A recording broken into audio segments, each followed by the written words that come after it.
नमस्कार। आज हम एक बड़ी दिलचस्प और ज़रूरी मुद्दे पर बात करने वाले हैं। हाँ नमस्कार। ये विषय ऐसा है जो हम सबकी जिंदगी से कहीं ना कहीं जुड़ा है। विज्ञान, धर्म और अंधविश्वास। बिल्कुल। और ये सिर्फ कोई फिलोसॉफिकल बहस नहीं है ना, इसका सीधा असर पड़ता है हमारी सोच पर, हमारे फैसलों पर, बच्चों की शिक्षा पर, मतलब पूरे समाज पर। सही बात है। और आज जो हम चर्चा कर रहे हैं उसका आधार डॉक्टर विकास दिव्यकीर्ति का विश्लेषण है।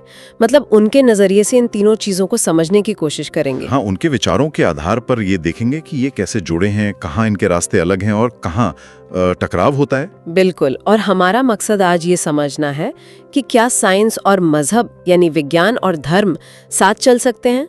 और ये जो अंधविश्वास है, जो कई बार धर्म का जैसा रूप ले लेता है, वो हमारी तार्किक सोच के लिए कितना बड़ा चैलेंज है। हाँ, और ये जानना जरूरी भी है।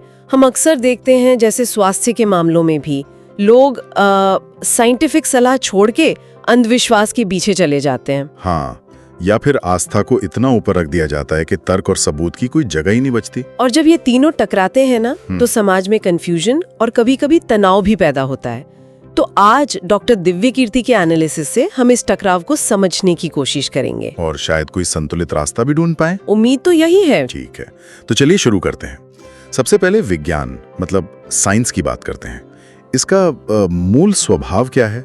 देखिए, विज्ञान की जो बुनियाद है ना, वो कुछ ठोस चीजों पर टिकी है, जैसे एक्सपेरिमेंट्स यानी प्रयोग करके देखना, फिर ऑब्जर्वेशंस यानी ध्यान से देखना, परखना, और सबसे जरूरी एविडेंस मतलब सबूत। हाँ, वैज्ञानिक तरीका सबूतों पर चलता है और उन सबूतों की लगातार समीक्षा भी करता रहता है। ऐसा नहीं कि बस मान लिया। और शायद ये भी कि विज्ञान कभी ये दावा नहीं करता कि उसे सब पता चल गया। हाँ, उसमें एक लचीलापन होता है। बिल्कुल सही कहा आपने। ये विज्ञान की एक बहुत बड़ी खूबी है, एक तरह की विनम्रता। अच्छा। वो मानता है कि कोई भी सिद्धांत, कोई भी हाइपोथेसिस मतलब हमारी जो समझ है वो गलत साबित हो सकती है। और अगर नए बेहतर सबूत मिलते हैं तो पुरानी सोच को बदलना पड़ता है, सुधारना पड़ता है। विज्ञान एक लगातार चलने वाली खोज है। इसमें गलती मान लेने की गुंजाइश हमेशा रहती है। ये जो सवाल पूछने की आदत है विज्ञान की, ऐसा क्यों, कैसे हुआ, सबूत क्या है, यही इसे आगे बढ़ाता है। बिल्कुल। लेकिन यही एक सवाल उठता है, शायद हम सबके मन में आता होगा, क्या विज्ञान हर सवाल का जवाब दे सकता है? मतलब क्या इसकी कोई लिमिट्स हैं? ये बहुत जरूरी सवाल है। देखिए, विज्ञान जो है वो मुख्य रूप से फिजिकल वर्ल्ड को समझने का एक जबरदस्त टूल है। हाँ, जिसे हम देख सकते हैं, छू सकते हैं, माप सकते हैं। बिल्कुल। ये बताता है कि दुनिया कैसे बनी, हमारा शरीर कैसे काम करता है, बीमारियां क्यों होती हैं, इस तरह की चीजें। लेकिन कुछ सवाल हैं जो अक्सर विज्ञान के दायरे से बाहर रह जाते हैं। जैसे कि कौन से सवाल?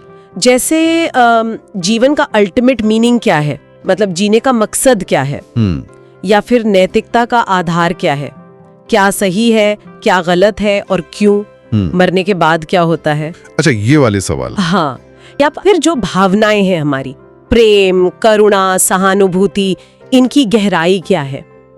इन सवालों का सीधा जवाब विज्ञान के पास अक्सर नहीं होता और यहीं पर शायद धर्म या आस्था की भूमिका आती है। अच्छा, तो आप कह रही हैं कि धर्म का दायरा अलग है, वो विश्वास, श्रद्धा और जीवन के गहरे मतलबों की खोज से जुड़ा है। हाँ, मोटे तौर पर ऐसा कह सकते हैं। जहां शायद तर्क और सबूत की जगह विश्वास और अनुभव ज्यादा मायने रखते हैं। कुछ हद तक हाँ। धर्म अक्सर लोगों को एक फ्रेमवर्क देता है जीने के लिए, एक उद्देश्य देता है, कुछ नैतिक मूल्य सिखाता है, जैसे करुणा, सेवा, सहिष्णुता। हाँ, संतोष। ये सब अक्सर धार्मिक शिक्षाओं का हिस्सा होते हैं। धर्म उन सवालों से जूझता है जहाँ विज्ञान शायद चुप हो जाता है। उसका तरीका थोड़ा अलग है। क्या मतलब? वो अक्सर कहता है, इस पर विश्वास करो, ये परम सत्य है। और जो मानने वाले हैं वो उस विश्वास के सहारे जीते हैं। उसे हर बार आप लैब में टेस्ट नहीं कर सकते। हाँ, पर उसे टेस्ट करना भी नहीं चाहिए शायद, जब तक वो कोई वैज्ञानिक दावा ना कर रहा हो। बिल्कुल सही पॉइंट। जब तक धर्म अपने दायरे में है, यानी आस्था, मूल्य, अर्थ, तब तक शायद उसे वैज्ञानिक कसौटी पर कसने की जरूरत नहीं। लेकिन यहीं पे तो मुश्किल शुरू होती है ना। हमने इतिहास में देखा है, धर्म और विज्ञान में टकराव हुए हैं। क्या धर्म विज्ञान की आलोचना नहीं करता? या जब वो कहता है कि कुछ चीजें सवाल से परे हैं, तो क्या वो वैज्ञानिक सोच को रोकता नहीं? सवाल आपका बिल्कुल जायज है और टकराव हुए हैं, ये भी सच है। गैलीलियो का उदाहरण हम सब जानते हैं। हाँ। लेकिन डॉक्टर दिव्यकीर्ति के विश्लेषण का एक अहम पॉइंट ये है कि फंडामेंटली विज्ञान और धर्म दुश्मन नहीं है, उनके कार्यक्षेत्र, उनके डोमेन अलग है। डोमेन अलग है कैसे? कोई उदाहरण? इसे ऐसे समझें जैसे क्रिकेट और फुटबॉल, हम्म, दोनों खेल हैं पर मैदान अलग, नियम अलग, खेलने का तरीका अलग। ठीक है। अब टकराव कब होगा? जब आप फुटबॉल के मैदान पर क्रिकेट के नियम लगाने लगे या क्रिकेट के बल्ले से फुटबॉल खेलने की कोशिश करें। अच्छा, मतलब प्रॉब्लम तब है जब एक दूसरे के एरिया में दखल अंदाजी होती है। बिल्कुल। जब धर्म ये दावा करे कि भाई पृथ्वी चपटी है या बीमारी का इलाज सिर्फ प्रार्थना से होगा बिना डॉक्टरी मदद के, तो वो विज्ञान के स्थापित तथ्यों को नकार रहा है। ये गलत है। और इसी तरह अगर विज्ञान कहे कि क्योंकि भगवान लैब में प्रूव नहीं हो सकता इसलिए आस्था रखना ही बेकार है, तो वो धर्म के उस क्षेत्र में जा रहा है जो उसके दायरे से बाहर है, व्यक्तिगत विश्वास, अनुभव, अर्थ। तो डॉक्टर दिव्यकीर्ति इसी संतुलन की बात कर रहे हैं कि दोनों अपनी सीमाएं समझें। हाँ, उनका जोर इसी बात पर है कि अगर दोनों अपनी अपनी लिमिट्स पहचाने तो साथ चल सकते हैं, एक दूसरे के पूरक भी हो सकते हैं। ये बात तो ठीक है, पर इस पूरी कहानी में एक तीसरा किरदार भी है, अंधविश्वास, जो अक्सर धर्म जैसा दिखता है पर है नहीं। ये क्या चीज है और ये इतना खतरनाक क्यों है? हाँ, यहाँ बात थोड़ी और पेचीदा हो जाती है। अंधविश्वास मतलब सुपरस्टिशन वो मान्यताएं हैं जिनका न कोई लॉजिकल बेस होता है, न कोई साइंटिफिक प्रूफ, लेकिन फिर भी वो समाज में खूब चलती हैं। स्रोत बताते हैं कि ये अक्सर डर से या अज्ञानता से या बस देखा देखी परंपरा के नाम पर चलती रहती हैं। लोग इसलिए मान लेते हैं क्योंकि सब मानते हैं या बड़े बूढ़े कह गए हैं। बिल्कुल, इसका कोई तर्क नहीं होता। हमने स्रोत में कुछ उदाहरण भी देखे थे, जैसे नजर लगना, नजर उतारना। हाँ, या काली बिल्ली रास्ता काट जाए तो रुक जाना, या किसी खास दिन ये काम नहीं करना, वो नहीं करना। और वो तंत्र मंत्र, तावीज, झाड़ फूक वाले मामले तो हैं ही। बिल्कुल, ये चीजें सुनने में भले ही छोटी लगे पर इनका असर बहुत खतरनाक हो सकता है। कैसे? मतलब क्या नुकसान होता है इनसे? डॉक्टर दिव्यकीर्ति के विश्लेषण में भी इस पर चिंता है। सबसे बड़ा खतरा तो हेल्थ को है। लोग गंभीर बीमारियों का इलाज कराने की बजाय नीम हकीम, तांत्रिकों के चक्कर में पड़ जाते हैं। हाँ, और तब तक बीमारी बढ़ जाती है। बिल्कुल, कई बार जान भी चली जाती है। फिर आर्थिक नुकसान भी बहुत होता है। अंधविश्वास के नाम पर ठगी चलती है, लोग अपनी मेहनत की कमाई लुटा देते हैं। सही बात है। और समाज पर असर ये होता है कि अतार्किक सोच बढ़ती है, वैज्ञानिक नजरिया मतलब चीजों को लॉजिक और सबूत से देखने की आदत वो कमजोर होती है। लोग मेहनत की जगह टोटकों पर यकीन करने लगते हैं। ये वाकई सोचने वाली बात है कि ये अंधविश्वास कितने गहरे बैठे हुए हैं हमारे समाज में, और मुश्किल ये है कि लोग इन्हें कई बार अपनी आस्था या परंपरा से जोड़ लेते हैं। हाँ बिल्कुल। तो फिर इन पे सवाल उठाना, बात करना, ये तो बड़ा सेंसिटिव हो जाता है। कैसे बात की जाए कि किसी की भावनाएं भी आहत ना हो? ये बहुत ही नाजुक मामला है, और यहीं पर डॉक्टर दिव्यकीर्ति के विश्लेषण की एक और जरूरी बात सामने आती है। समाधान टकराव में नहीं है, मजाक उड़ाने में नहीं है। तो फिर किस में है? समाधान है संवाद में, शिक्षा में और सहानुभूति में। अगर आप सीधे किसी के विश्वास पर हमला करेंगे तो वो शायद और कट्टर हो जाए। हाँ, डिफेंसिव हो जाएगा। बिल्कुल। ज्यादा असरदार तरीका ये है कि लोगों को, खासकर बच्चों को, युवाओं को तार्किक सोच सिखाई जाए, क्रिटिकल थिंकिंग। मतलब ये सिखाया जाए कि किसी भी बात को मानने से पहले सवाल कैसे पूछें, सबूत कैसे देखें। हाँ, और साथ ही उनकी आस्था का सम्मान करते हुए उन्हें धीरे धीरे लॉजिक और एविडेंस की तरफ लाया जाए। ये धीमी प्रक्रिया है पर असरदार यही है। हमें अंधविश्वास और सच्ची आस्था के बीच का फर्क समझना और समझाना होगा। ठीक है, तो अब उस पॉइंट पर आते हैं जहां डॉक्टर दिव्यकीर्ति एक संतुलन या क्या कहें, सामंजस्य की बात करते हैं विज्ञान, धर्म और अंधविश्वास के बीच। उनका मेन तर्क क्या है, थोड़ा और खोलकर बताएं। अगर हम इसे बड़ी तस्वीर में देखें तो उनका सेंट्रल आइडिया यही है कि विज्ञान और धर्म अपने शुद्ध रूप में विरोधी नहीं है। अच्छा। उनके सवाल अलग हैं और उनके जवाब खोजने के तरीके और दायरे भी अलग हैं। विज्ञान पूछता है कोई चीज कैसे काम करती है, इसके पीछे क्या प्रोसेस है, क्या सबूत है। ये बाहरी दुनिया को समझने की कोशिश है। ठीक है। और धर्म? धर्म पूछता है जीवन का मतलब क्या है, सही गलत क्या है, दुख क्यों है, शांति कैसे मिलेगी। ये अंदर की दुनिया मतलब मीनिंग, वैल्यूज, स्पिरिचुअलिटी से जुड़े सवाल हैं। डॉक्टर दिव्यकीर्ति के अनुसार दिक्कत तब होती है जब हम एक के सवालों का जवाब दूसरे के तरीकों से खोजने लगते हैं या एक के दायरे में दूसरा घुसपैठ करता है। ये घुसपैठ या टकराव वाली बात ये असल में कब और कैसे होती है? कोई ठोस उदाहरण है इसका? टकराव या जिसे हम अंधविश्वास की घुसपैठ कह सकते हैं, वो तब होती है जब आस्था के नाम पर साइंटिफिक फैक्ट्स को नकारा जाए।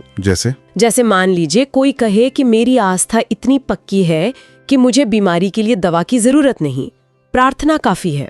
अब यहाँ क्या हो रहा है? यहाँ आस्था को इलाज का विकल्प बनाया जा रहा है। बिल्कुल, जबकि इलाज विज्ञान का क्षेत्र है। प्रार्थना आपको मानसिक शांति दे सकती है, हिम्मत दे सकती है, जो शायद ठीक होने में मदद भी करे, पर वो दवा का विकल्प नहीं हो सकती।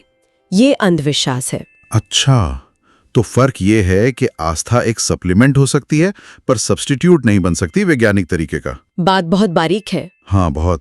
और ये संतुलन बनाना वाकई मुश्किल है। ना तो अंधविश्वास को बढ़ावा देना है, ना लोगों की सच्ची आस्था को ठेस पहुंचानी है। तो रास्ता क्या है? वही संवाद, सम्मान और तर्क। बिल्कुल, और इतिहास भी हमें यही सिखाता है। अब गैलीलियो या कोपरनिकस को याद करें। हाँ, उन्हें चर्च का विरोध झेलना पड़ा था। क्यों?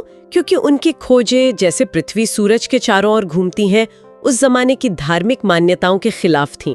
लेकिन क्या उनका मकसद धर्म को गलत साबित करना था? नहीं, शायद नहीं। वो तो बस ये बता रहे थे कि उन्होंने क्या देखा, क्या सबूत मिला। बिल्कुल, स्रोत भी यही कहते हैं। उनका मकसद वैज्ञानिक प्रमाणों के आधार पर यूनिवर्स की ज्यादा सही तस्वीर देना था। उनका झगड़ा असल में नई खोजों और पुरानी बिना सबूत वाली मान्यताओं के बीच था। ये दिखाता है कि जब समझ की कमी होती है तो टकराव होता है। ये तो इतिहास की बात हुई। आज के दौर में क्या ऐसे उदाहरण हैं जहां विज्ञान और धर्म के बीच कुछ पॉजिटिव हो रहा हो? कोई सहयोग? हाँ, बिल्कुल है। और ये एक अच्छी बात है जिस पर डॉक्टर दिव्यकीर्ति का विश्लेषण भी इशारा करता है। आज दुनिया भर में कई धार्मिक नेता और संस्थाएं हैं जो विज्ञान की अहमियत को समझ रही हैं। अच्छा, कहाँ पर? जैसे हेल्थ केयर में, पर्यावरण बचाने के अभियानों में, शिक्षा में, कई जगह धार्मिक संगठन और वैज्ञानिक मिलकर काम कर रहे हैं। कोई खास उदाहरण? जैसे भारत में ही सोचिए, पोलियो खत्म करने का अभियान। उसमें WHO जैसी साइंटिफिक संस्थाओं के साथ साथ बहुत सारे धार्मिक नेताओं ने भी बड़ी भूमिका निभाई। हाँ, ये तो सुना है। उन्होंने अपने मानने वालों को समझाया कि टीका लगवाना क्यों जरूरी है। ये धर्म के खिलाफ नहीं, बल्कि जिंदगी बचाने के हक में है। इसी तरह क्लाइमेट चेंज जैसे मुद्दों पर भी अब कई धार्मिक समूह वैज्ञानिकों की बात सुन रहे हैं और लोगों को जागरूक कर रहे हैं। ये तो बहुत पॉजिटिव बात है। वो जो एक काल्पनिक उदाहरण की बात हुई थी, मान लीजिए किसी गांव में लोग अंधविश्वास के कारण बच्चों को टीके नहीं लगवा रहे, वहाँ क्या किया जा सकता है? वहाँ एक समझदारी का तरीका ये हो सकता है, जैसा शोध भी इशारा करते हैं, कि हेल्थ वर्कर जाएं और वहाँ के जो स्थानीय धार्मिक नेता हैं, पंडित जी, मौलवी साहब, पादरी जी, उनसे मिलें, उन्हें टीकों के साइंटिफिक फायदे बताएं और उनसे कहें कि आप अपनी सभाओं में लोगों को समझाएं कि बच्चों की जान बचाना तो पुण्य का काम है और विज्ञान इसमें मदद कर रहा है। अच्छा, मतलब भरोसेमंद आवाजों का इस्तेमाल करना। बिल्कुल, जब लोग अपने धर्मगुरु की बात सुनते हैं तो उनका विरोध कम होता है, अंधविश्वास की पकड़ ढीली पड़ती है। यहाँ विज्ञान और आस्था मिलकर अच्छा काम कर सकते हैं। तो मतलब समाधान किसी एक चीज में नहीं है, कई लेवल पर काम करना होगा। डॉक्टर दिव्यकीर्ति के विश्लेषण के आधार पर आगे बढ़ने के लिए कुछ ठोस कदम क्या हो सकते हैं? स्रोत में कुछ मुख्य रास्ते सुझाए गए हैं। पहला तो है शिक्षा। हाँ, शिक्षा में बदलाव। स्कूलों कॉलेजों में रटने की बजाय तार्किक सोच, क्रिटिकल थिंकिंग और साइंटिफिक टेम्पर को बढ़ावा देना। बच्चों को सिखाना कि सवाल कैसे पूछें, सबूत कैसे देखें, सुनी सुनाई बातों पर आंख बंद करके यकीन न करें। ये तो बहुत जरूरी है। और दूसरा, संवाद का माहौल बनाना। धार्मिक गुरुओं, वैज्ञानिकों, समाज के लोगों के बीच खुली और इज्जतदार बातचीत हो, एक दूसरे को समझने की कोशिश हो, न कि सिर्फ अपनी बात मनवाने की। तीसरा, जमीनी स्तर पर काम।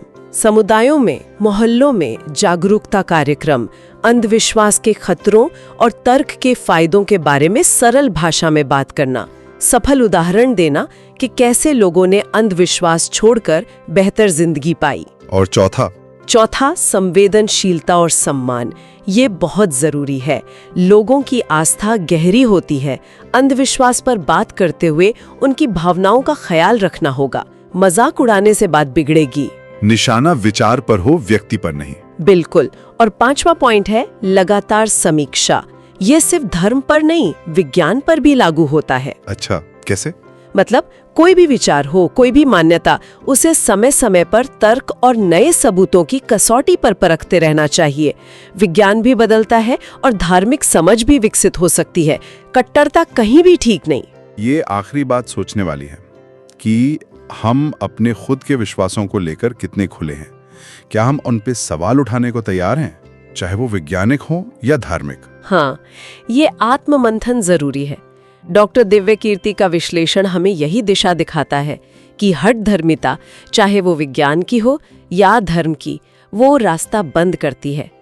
खुलापन, सीखने की इच्छा, संवाद, यही आगे ले जाएगा। तो आज की इस पूरी बातचीत का अगर निचोड़ निकालें तो हमने देखा कि विज्ञान, धर्म, अंधविश्वास, ये तीनों हमारी जिंदगी को बहुत गहरे तक प्रभावित करते हैं। हाँ, और डॉक्टर विकास दिव्य कीर्ति के विश्लेषण से ये बात साफ होती है कि हमें टकराव की जगह संवाद और संतुलन की जरूरत है। सही कहा। आस्था और ज्ञान को दुश्मन मानने की जरूरत नहीं। दोनों की अपनी जगह, अपनी अहमियत हो सकती है।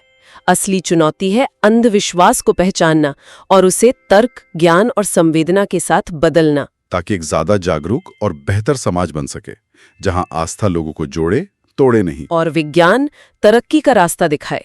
बिल्कुल। और जाते जाते सुनने वालों के लिए एक सवाल छोड़ जाते हैं जी। जिस पे वो खुद सोच सकते हैं। इस पूरी चर्चा की रोशनी में अपने आसपास की दुनिया में, समाज में, विज्ञान, धर्म और अंधविश्वास के बीच का ये जो रिश्ता है, कहीं तनाव, कहीं संतुलन, ये कहां नजर आता है?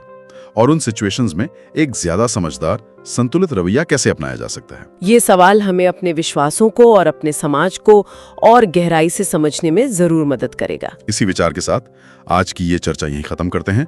जुड़ने के लिए बहुत बहुत धन्यवाद। धन्यवाद।